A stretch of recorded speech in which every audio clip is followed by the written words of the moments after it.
오늘 말씀은 누가복음에만 이렇게 기록되어 있는 여행 나레이티브라고 얘기할 수 있어요. 예수님께서 이제 가버나움 지역에서의 그 사역들을 전개하시고 이제 예루살렘으로 가실 때에 마침 갈릴리와 그 사마리아의 적경 지역을 이렇게 지날 때 10명의 나병 환자라고 우리가 표현되어 있는데 우리가 잘 아는 한센병입니다. 한센병. 옛날 말로는 문둥이라고도 하죠. 나병 환자들을 고쳐주는 사건, 이 사건을 통해서 우리 가운데 점점 잃어버리고 있는 어떤 감사라고 할까요? 그런 감사의 마음을 좀 회복하는 그런 귀한 시간이 되었으면 합니다. 사건은 이렇게 전개됩니다. 13절의 말씀에 보니까 우리를 불쌍히 여기소서 이렇게 나병 환자들이 한센병 환자들이 예수님께 외칩니다. 이 예수님께서 가버나움 지역에서 이제 예루살렘으로 올라가실 때 사실 가버나움 지역을 우리가 지도상으로 보면요, 그 위쪽에 있어요. 북쪽에 있고 오히려 예루살렘 밑에 있잖아요. 근데 이게 내려간다고 우리는 일반적으로 생각하는데 성소가 그러니까 예루살렘 지역을 놓고 봤을 때 모두가 다 예루살렘 향해 올라간다고 이렇게 표현을 해요. 그래서 오늘 이번에도 가버나움 지역에서 사역을 마치시고 이제 또 예루살렘 지역으로 이제 주님께서 올라가시는 그 길 가운데 사마리아 땅과 갈릴리 사이를 이렇게 지나가게 되는 거예요. 그 중에서 또 한 마을을 또 지나가는데 한센병이 걸려 나병 환자 10명들이 이렇게 예수님을 멀리서 보고선 외치는 거예요. 예수 선생님이여 우리를 불쌍히 여기소서 이렇게 외칩니다. 그 예수님께서 멀찌감치 그 소리를 듣고 그들을 향해 몸을 돌려 이렇게 물끄러미 한번 바라봐요. 이건 제가 성경에 물끄러미 바라봤다 이런 말 나오진 않죠. 오늘 읽었듯이 제가 이제 그림을 그려보는 겁니다. 이 사건을 통해서 그림을 그려보는 거예요. 예수님께서 제자들과 함께 이렇게 이제 그 사이를 지나가고 있는데 한 마을을 통과하고 있는데 저쪽에서 문둥병, 한센병, 나병 환자들이 온몸을 칭칭 갖고 무리가 이루어서 10명 정도면 이렇게 무리를 이룰 수 있잖아요. 무리들이 예수 선생님이요 이렇게 불쌍히 여기소서 이렇게 외칩니다. 갈릴리 지역에 사는 유대인들은 이 본인들이 어떤 민족 정신이라고 할까요? 아니면 그 선민 정신 이런 것들이 워낙 강해서 사마리아 사람들을 막 이제 완전 무시하고 어울리지 않고 모두가 그렇게 살아간다는 건 다 알고 있어요. 근접도 안 하고요. 그렇죠? 우리가 다 알고 있는 일입니다. 그렇지만은 오늘 이 한 무리에 있는 이 사람들은요, 그들이 어떤 유대인이다, 사마리인이다 이런 거는 태생에 대해서는 전혀 관심이 없어요. 왜냐하면 한센병, 나병, 문둥병이라는 그 병, 그 환경 때문에 그들은 서로가 하나가 돼서 서로가 서로를 도우며 살고 있는 그런 무리예요. 그러니까 유대인이든 사마리아인이든 관계없이 함께 모여서 서로를 의지하고 그냥 동고동락하면서 서로를 위로하고 그렇게 집단을 이루어 살고 있는 그들 중에 한 10명이에요. 그리고 이 10명의 그 사람들은 예수님께서 어떤 병이든지 다 고쳐준다는 소문을 듣고 예수님께 지금 이렇게 큰 목소리를 높여 간구하며 외치는 거예요. 예수 선생님이요 불쌍히 여기소서 이렇게 말입니다. 이 예수님께서 그들을 이렇게 바라보시고 예수님께서 이래요. 고침을 받으라. 내 믿음이 너를 구원하였다. 이런 말 안 하세요. 이런 말 안 하시고 그냥 그들에게 이렇게 얘기해요. 가서 제사장들에게 너희 몸을 보이라. 너희 몸을 보이라. 우리 예수님이 어떻게 보면은 그 병들, 지금 있는 이 병들을 바로 그 자리에서 그래 고침 받았다 이렇게 그냥 말로 아니면 마음으로 눈빛 하나로 고칠 수 있는데도 불구하고 그렇게 하지 않으셔요. 오히려 엉뚱하게도 예수님께서는 그들에게 그래요. 가서 제사장들에게 네 몸을 보여라 이렇게 말씀하시는 거예요. 그래서 제가 이거를 보면서 이런 생각을 해요. 제가 지금 드릴 말씀이 꼭 꼭 맞는 건 아니에요. 꼭 맞는 건 아닌데 그냥 정황상 제 생각에 이런 생각을 해봤어요. 제 생각에는 지금 예수님께서는 예수 선생님이하고 저 부르짖는 저들의 어떤 마음과 이런 걸 이미 벌써 다 꿰뚫어 보신 것 같아요. 그러면서 그들에게 이 순간 가서 제사장들에게 가서 보이라. 요 순간 예수님께서는 그들에게 믿음을 던져놓는 것 같아요. 이게 무슨 소리냐? 그러니까 이 사람들이 낫질 않았잖아요. 낫질 않은 상태에서 그런 상태에서 가서 몸을 보이라는 거예요. 제사장들에게 믿음으로 가서 그들의 몸을 보이라. 근데 믿음이란 말은 하질 않죠. 가서 제사장들에게 너희 몸을 보이라 이렇게 얘기한 거예요. 그 얘기를 듣는 그 한센병, 나병 환자인 문둥병자 환자들이 그걸 듣고 좀 곤란해지지 않았을까 이런 생각을 해봐요. 뭐 내가 봐도 자기가 자기 스스로 봐도 완전히 얼굴이 뭉그러져 있고 피부니 뭐니 이런 게 다 여러분 한센병 환자 본 적 있나요? 없어요? 사진으로 본 적 있어요? 사진 같은 거 본 적 있어요? 형체를 못 알아봐요. 제가 그 허준이라는 옛날 드라마를 참 좋아해서 여러 번 봤는데 거기에 나오는 그 한센병 환자를 분장해서 보여주는데요. 이 코가 없어. 코가 떨어져 나가지고 귀도 떨어져 나가고 이런 식으로 굉장히 얼굴이 막 문드러져 있는데 이 자기들이 봐도 완전히 이렇게 뭉그러져 있는 그 모습을 제사장에 가서 보여라. 이게 지금 이게 어떻게 보면 황당하다 이렇게 생각할 수 있을 것 같아요. 안 그래도 온 마을 사람들이 다 피해고 그야말로 괴물 취급하고 또 알잖아요. 예로부터 그 사람들은 한센병 환자, 문둥병, 뭐 이런 나병들은 부정한 사람으로 우리가 생각을 했잖아요. 그들이. 그래서 부정한 사람으로 이 진짜 낙인이 찍힌 마당에 마을을 통과해가지고 제사장 앞에 가서 이 몸을 탁 보인다는 거 이 자체가 정말 곤란하기 이를 데 없는 그런 상황이에요. 그런데 가서 보이라 그랬더니 이 나병 환자 10명이 어떻게 해요? 바로 갑니다. 바로 이런 가는 그 발걸음. 그럼에도 불구하고 발걸음을 옮기는 이것을 전 믿음을 심는 예수님의 크신 계획 중에 한 부분이다라고 조심스럽게 생각해 보는 겁니다. 이 제 말이 꼭 맞다고 얘기는 안 해요. 그렇다고 뭐 틀렸다고 또 얘기할 것도 없잖아요. 그죠? 아무튼 그런 상황인 것 같아요. 그렇게. 그래서 예수님께서는 이제 더 이상 그들에게 괴물 취급당하지 말고 부정한 사람이라고 취급당하지 말고 성하고 온전하다는 것을 너희가 인정을 받아서 정상적인 사회활동을 하라고 그들에게 제사장에게 가서 내 몸을 보여 봉중받으라 이렇게 어서 가라 이렇게 하신 것 같아요. 정말 때로는 우리에게도 우리의 인생 가운데 눈에 보이는 당장 내 눈앞에 보이는 이 현상들 상황들 이걸로는 진짜 그것만 보면 차마 갈 수 없는 그 길을 하나님께서는 더러 우리 인생 가운데 가라고 하십니다. 그 걸음 너머에 있는 그런 것들 더 많은 축복과 더 많은 하나님의 어떤 그 놀라우신 그 은혜를 체험해라고 우리에게 명령하세요. 떠미세요. 바로 나음을 잇는다는 믿음의 발걸음을 권하시는 거예요. 예수님께서는 그들에게 믿음의 훈련을 시키고 믿음의 결과를 경험케 하시는 것이에요.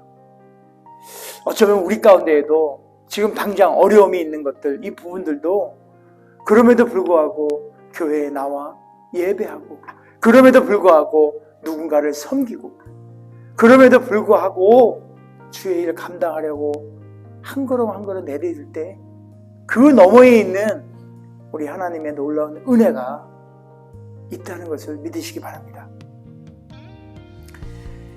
제사장에게 상한 몸을 보이기 위해서는 믿음으로 정말 믿고 예루살렘 성전으로 가야만 해요.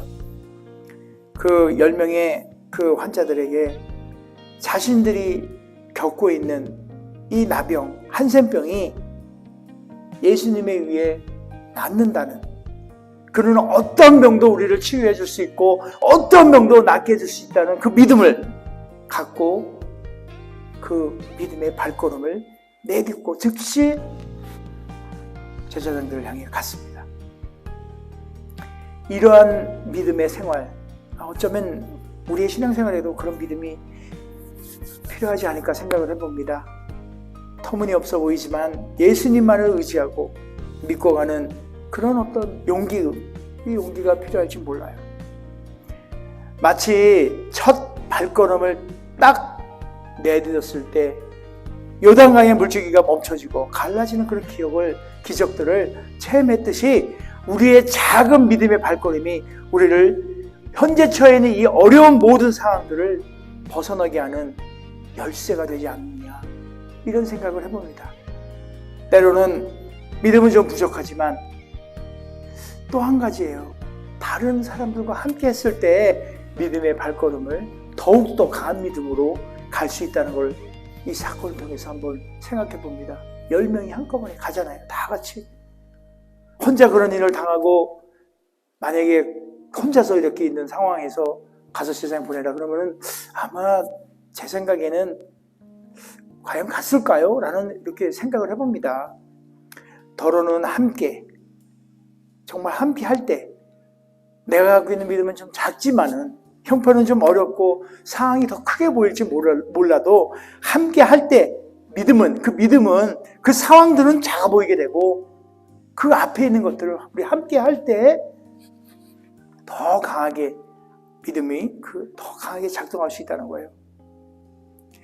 그래서 어쩌면 우리에게는요, 우리의 인생에는요, 우리의 신앙에는요, 함께하는 동역자가 필요하고 또 내가 그런 동역자가 될 수밖에 없다는 것 아니겠느냐, 이렇게 생각해 봅니다. 지금 저와 여러분 여기 함께 있는데요. 여러분들이 있어서 제가 여기 있고 또 우리가 서로가 있기 때문에 지금의 어려운 상황들도 믿음으로 이겨내고 한 걸음 한 걸음 나아가지 않느냐. 앞이 보이지 않죠. 지금 많이 어렵습니다.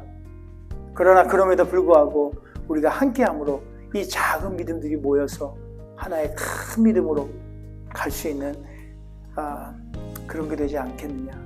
지금 현재 옆에 있는 분 덕분에 지금껏 잘 살아내고 있지 않을까 생각합니다. 감사합니다 라고 옆에 분에게 고백했으면 좋겠어요. 아무튼 비록 아직 이들은 병이 낫진 않았지만 자기들의 몸을 보이기 위해 한센병 걸린 이 사람들은 이제 제사장을 향해 그들에게 보이려고 이제 갑니다. 그러면서 그 가는 과정 속에서 그들이 무언가를 한번 경험합니다. 바로 놀라운 기적 같은 일들을 그들의 눈으로 직접 서로가 확인하게 돼요. 제사장들을 향하여 걸어가다가 한센병이 낫는 기적을 이렇게 보게 되는 거죠. 병이 나음을 받게 됩니다. 문드러져 있던 자신의 몸이, 이 피부 이런 것들이, 얼굴이 이제 하얗게 깨끗하게 되는 것을 서로가 바라보며 놀라는 거. 이럴 수가 없다. 와, 역시 바로 함께 믿고 순종함으로 그들의 모든 어려움들이 자신이 원하는 것이 이루어지는 주님으로부터 깨끗함의 그 은혜를 체험하는 놀라운 그런 기적을 체험하는 순간입니다. 이루어질 것을 믿고 순종하여 그 길을 떠날 때 그 기적의 역사를 체험하는 겁니다. 오늘 여러분 주보가 바뀌었어요. 주변 표지에 거기 순종이라는 말이 있어서 제가 가져와서 주보에도 올렸습니다. 주변 표지에 순종이라는 말이 있어요. 어찌 보면 믿음은 순종이에요. 이렇게 퍼센테이지로 따져본다 하면 믿음 이꼴 순종인 것 같아요. 그 이꼴 사랑 여러 가지겠죠. 아무튼 그렇게 믿고 순종함으로 말미암아 은혜의 체험이 있는 그들처럼 우리 또한 예수님의 놀라운 그 기적과 같은 그 은혜들이 우리 앞에 있다는 걸 믿으시기 바랍니다. 자, 아무튼 보통 예수님께서 병을 고쳐주거나 이런 일을 할 때는 그 일을 하고 이제 끝내요. 그러나 요번 같은 이런 사건들은요, 그 다음부터 일어나는 어떤 또 다른 은혜의 시작점이에요. 이 사건은 한번 볼게요. 본문의 그 이야기를 보면 10명이 모두 다 나음을 받는 걸로 우리가 알 수 있어요. 기적이 생겨나죠. 그걸 이제 체험합니다. 그런데 그 기적 가운데 두 가지의 반응이 나타나요. 두 가지 반응. 하나는 뭐예요? 예수님께 달려나오는 반응. 하나님께 영광을 올려드리며 예수님께 달려나오는 반응이 있는가 반면에, 다른 한편에는 그저 그냥 세상을 향해 달려가는 반응이 일어난 겁니다. 나음을 받은 사마리아 사람은 자기가 나은 것을 보고 큰 소리로 하나님께 영광을 돌리며 예수님께 돌아서서 예수님의 그 발 아래 엎드려 감사를 드립니다. 감사를. 근데 다른 사람들은 그 나병 같이 이렇게 나음을 받았는데도 불구하고, 놀라운 그 기적을 체험했는데도 불구하고 그저 각자의 그 갈 길을 가고 맙니다. 한 명은 감사하고 다른 사람들은 왜 자기 길을 갔을까요? 왜 9명의 나음받은 사람들은 도대체 왜 주님께 돌아오지 않고 감사가 없었을까요? 그들은 단순한 진짜 감기 같은 것이 난 것도 아니고 감사도 없이 왜 내뺐을까요? 정말 일생을 이제 스스로 막 자기를 막 숨기고 부정하다는 소리를 하면 나는 부정하다 하고 살아야 되고, 동구 밖에서 그냥 짐승 치고 그냥 돌로 좀 맞고 막 이렇게 받아야 될 아주 심각한 불치병이 걸려있는 이들을 우리 예수님께서 낫게 해줬는데도 왜 그들은 감사가 없었을까요? 그래, 참 어렵습니다. 그죠? 저도 한번 돌이켜봐요. 정말 어려웠을 때 주님께서 그 일을 해결해 주셔요. 그 해결된 그 기쁨만 생각하는 거예요. 그 은혜에 감사하지 못하고. 어쩌면 이 나머지 9분이 저의 모습이 아니었나라는 생각도 해봅니다. 바로 감사예요. 예수님께로 돌아온 한 명의 나병 환자는 자신의 나병을 고쳐준 예수님의 그 은혜에 감사했고, 그래서 그는 예수님께 가서 큰 소리로 하나님께 영광을 돌리며 엎드려 정말 감사했어요. 나머지는 어때요? 하나님께 영광 돌리지도 않고 그저 그냥 자기의 나은 거에만 집중이 되는 거죠. 그래서 제가 좀 생각을 했어요. 왜 그런 감사 표현을 못하고 왜 감사가 없었을까? 이런 생각을 제가 몇 가지를 생각을 해봤는데요. 첫 번째로 세상의 것이 주님의 은혜보다 더 세기 때문에 그런 것 같아요. 세상의 것이 기쁨이죠. 그냥 그런 것들. 응? 고침받은 은혜보다는 인간적인 모습, 이런 병 걸리기 전의 모습의 여기 같은 경우에 보면은 그들이 살던 고향이라든지 또 두고 온 처자식들이라든지 또 두고 왔던 그 자기가 가졌던 재물이라든지 여러 가지 세상 것들, 이런 것들에 더 마음이 가 있었기 때문에 낳자마자 그냥 바로 간 거예요. 하나님이 베풀어 주시고 주님께서 주셨던 그 기적과 같은 그 은혜는 저버리고 생각도 안 들어. 오히려 세상에 있는 그 나머지의 또 다른 기쁨들을 그걸 향해서 그냥 감사도 없이 달려간 거예요. 오늘날 많은 사람들이 이와 같은 삶을 살지 않나. 저를 비롯해서 세상의 유의와 즐거움 앞에 그냥 은혜는 뒷전으로 한다. 모두가 다 빨리 하루속히 주님 앞으로 돌아와야 될 것 같습니다. 그리고 또 두 번째로는요, 하나님의 그 놀라운 은혜를 헤아리지 못했기 때문에 감사가 없지 않았느냐. 우리 찬양에도 있잖아요. 주의 은혜를 세어보라. 그죠? 헤아려보는 거예요. 헤아려보는 거. 어떠한 은혜가 우리 삶 가운데 있고 어떠한 은혜가 우리 삶에 어떻게 영향을 미쳤고 또 하나님이 어떻게 개입하고 있는지를 우리가 헤아려보지를 못하는 거예요. 그러니까 감사가 없는 거예요. 이 한센병 환자들도 마찬가지인 것 같아요. 자기가 지금 당장 받은 이 큰 은혜를 헤아리지 못하는 거예요. 우리의 삶이라는 인생은 삶의 모든 일에 작은 은혜나 큰 은혜나 헤아리고 살아야 돼요. 그래서 바울은 그런 거예요. 범사에 감사하라. 그런 것들이에요. 그러지 못해서 감사가 없었던 것 같아요. 그리고 또 세 번째로 불행했던 때를 그냥 그 순간 잊어버리는 것 같아요. 참 이거 잊는다는 거, 망각이라는 거 참 어찌 보면 필요해요. 우리 가운데 필요하긴 한데 그 망각이 은혜마저도 잊어버리는 거예요.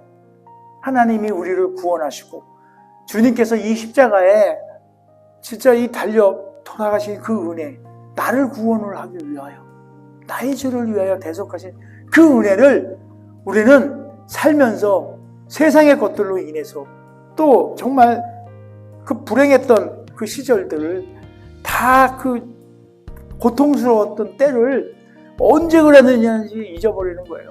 한센병 환자 상황을 보면 야 정말 그 진짜 그렇잖아요. 괴물 취급당하고 이런 싹 깨끗함을 받으니까 그 시절을 잊어버려서 감사가 없었던 것 같아요. 물론 불행했던 때에 막 집착하고 거기에 붙잡혀 살 필요는 없습니다. 그러나 사람은 은혜를 잊고 성공하면 왜 그러잖아요. 흔히 교만하고 그죠? 불행했던 때를 기억하지 않으려고 들고 그럴수록 그때를 기억해내서 감사 가운데 겸손히 하나님 앞에 겸손한 삶을 힘들고 어려울 때를 거울 삼아 교만의 자리에 오르지 않고 늘 겸손함으로 감사함으로 살아야 할 것 같습니다. 자, 그리고 이제 마지막으로 한 번 더 생각해 보는데요. 감사하면 자신에게 얼마나 큰 유익이 더 있다는 것을 그들은 몰랐기 때문에 감사가 없었던 것 같아요. 감사 뒤에 찾아오는 더 큰 놀라운 그 은혜가 있어요. 이 보면 보세요. 19절을 보니까 이렇게 돼 있어요. 그에게 이르시되 일어나 가라. 내 믿음이 너를 구원하였느니라. 야, 이게 와서 엎드려서 하나님께 영광을 돌리며 감사하고 있는데 예수님께서 그러잖아요. 구원을 너에게 구원이다. 그러니까 치유함과 어떤 또 다른 어떤 새로운 삶을 이렇게 살고 있다는 것까지도 감사한데 그거에 넘어서 구원이라는 놀라운 그 은혜가 있었던 거예요. 그 9명은 그거를 이 기쁨을 누릴 수 없죠. 모르니까, 안 하니까. 감사를 안 하면 그 감사 너머에 있는 그 놀라운 정말 귀한 그 은혜를 우리 체험해 볼 수 없는 거예요. 그러니까 작은 거라도 우리가 감사를 해야 돼. 그러면 그 감사 뒤에 있는 또 다른 감사, 그 감사 뒤에 있는 놀라운 그 큰 은혜를 우리는 체험할 수 있는 거예요.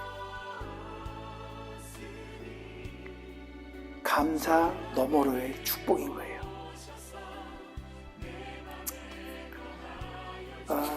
늘 주님께서는 정말 우리에게 더 큰 믿음을 주시길 원하고 더 좋은 삶을 누리길 원하는 거예요.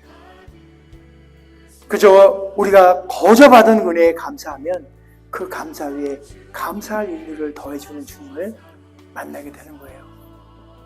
사랑하는 피스풀 침례교회 식구 여러분, 우리 모두는 조금 전에 얘기했던 이 두 부류의 사람들 중에 한 사람일 거예요. 예수님께 감사함으로 돌아오는 사람인지 아니면 세상을 조금 더 사랑해서 이렇게 돌아오지 않는 사람인지 우리 한번 스스로에게 물어봅시다. 돌아온 사람인지 아니면 돌아오려고 하는 사람인지. 마치 부모가 자기 자식을 위하는 마음처럼 주고 또 주고 그 부모의 마음이 우리 주님의 마음인지를 우리가 다 알아요. 아낌없이 다 주고 또 주고. 우리 예수님도 더 좋은 것, 더 많은 것 주시기 위해서 황자의 아버지가 기다렸던 것처럼 주님께서는 돌아오기를, 오늘 이 한센병, 나병이 걸려있는, 그래서 치유를 받은 그 사마리안 이방인이 달려오기를 참 주님께서 기다렸는데, 사실 우리 이방인들 아니었어요, 그죠? 주님 앞에 왔잖아요. 너무나 큰 은혜고 다행입니다. 주님 앞에 나와 감사함으로, 오늘도 이렇게 감사함으로 경배하고 예배하고 기도하고 하나님께 영광 올려드리는 이런 우리 감사함이 우리 가운데 있다는 걸 너무너무 감사한 일이 아닐 수 없습니다. 이 은혜죠. 시편 50편 23절의 말씀, 결론이에요. 감사로 제사를 드리는 자, 결국 주님 앞에 엎드려 하나님께 영광을 올리는 바로 그런 사람이 바로 감사로 제사를 드리는 자예요. 그에게 어떻게 해요? 하나님의 구원을 보인다고 해요. 감사로 제사를 지니는 자, 나를 영화롭게 하나니 그의 행위를 옳게 하는 자에게 내가 하나님의 구원을 보이리라. 아멘. 오늘 여기 계신 우리 모두 주님께 감사하는 자, 그런 감사하는 자가 되어서 하나님을 영화롭게 하는 예배를 드림으로 더 큰 믿음의 축복 속에서 살아가는 정말 구원받은 백성의 삶을 누리시는 저와 여러분의 얘기를 주님의 이름으로 축복드립니다.